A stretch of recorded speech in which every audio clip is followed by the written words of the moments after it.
Hey, Tommy here from Wild Boys Design. Today I'm going to be showing you how to start your sourdough starter. It's a simple process. All we need is some whole wheat flour, a kitchen scale, some warm water, and our new starter jar.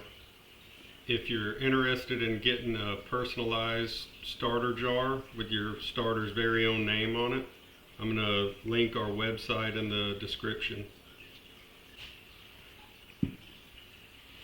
All we're going to do is weigh out 100 grams of whole wheat flour, which I've already done, and we're going to mix it with 100 grams of filtered water, or tap water will work just fine.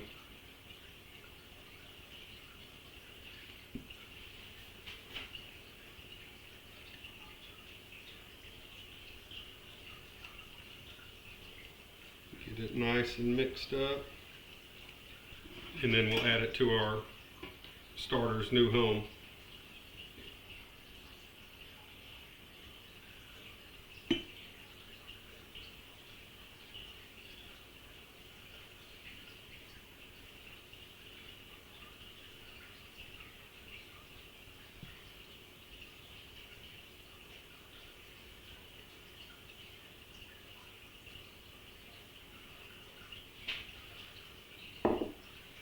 Once we've got it in, we just loosely put the lid on so it can still circulate air.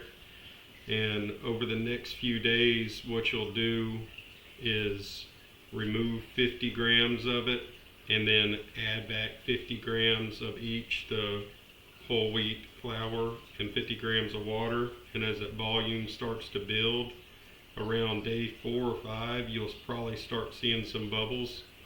If you don't, be patient. So long as you don't smell anything off and there's no mold or anything growing, it should be fine. Just give it a few more days and your starter should get real active and be ready to bake within a week.